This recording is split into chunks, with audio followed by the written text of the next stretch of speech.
You're listening to financialradio.co.uk. My name's Giles McMullen, chatting to Bill Rook from Redmayne Bentley. Bill, thank you very much for joining us today. Hi, Giles. Let's start by saying that your recommendations over the last few weeks have been doing pretty well. I think we need to say that.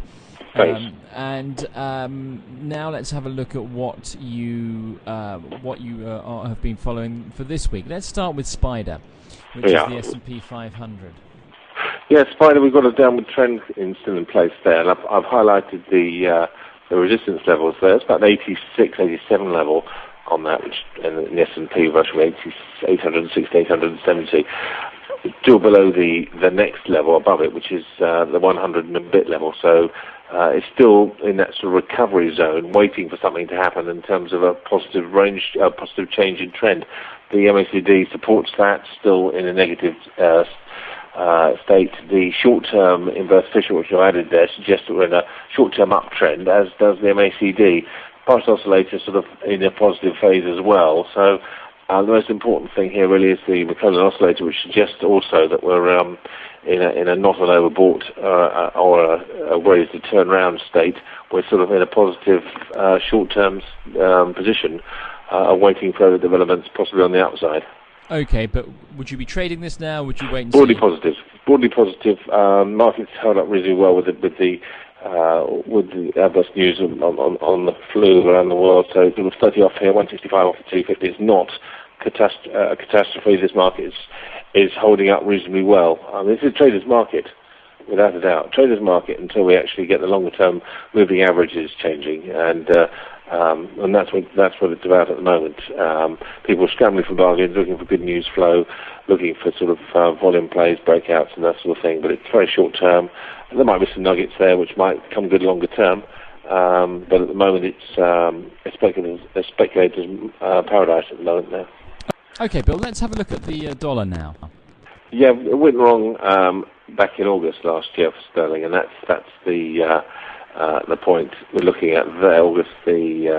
Early August, and at about 185, and from that period to about sort of 14th of April, it's been downhill, but it's changed. The green strip at the bottom suggests that the short-term moving averages are turning up, having been a red-yellow state, putting people traders on hold and ready to go or not. So the move above 150 would suggest that we're back on track, and 145 would suggest the trend on the downside is going to continue. So it's a wait and see. The indicators above are supporting that, really. So it is a wait and see with a target of about 160 if recovery takes place. Okay, Bill. Now let's move on to a couple of choices. There's an IBZL. Now, what's that? Yeah, this is the Brazilian market, and this is the third best performing market to date this year, 27.2% up in local terms. And this one is consolidating quite nicely. It's sometimes very difficult to get near the lows of these things, because the volatility, you can see from the chart there, very, very high, and probably wouldn't want to go in October, November time, and it looked really perilous there. So you would wait. It's now above the 200-day moving average, and all is not lost there, although it has recovered a great deal from the lows. But this looks, as I said, pregnant, ready to go higher, above 245, 2,500. I mean, that's 20. Yeah, it looks very, very good, waiting to go there. So poised to go, and the indicators suggest that we're sort of in a mild upward trend anyway. So we're ready to go. Anytime anyone wants to look at that one, I think it looks okay. And even though it's the third best performer, as I said, it's probably ready to still show some more strength later on. Okay, well, that's a nice bullish one, Bill. Yep. Now, finally, you want to have a look at GMG. Yeah, Game Group.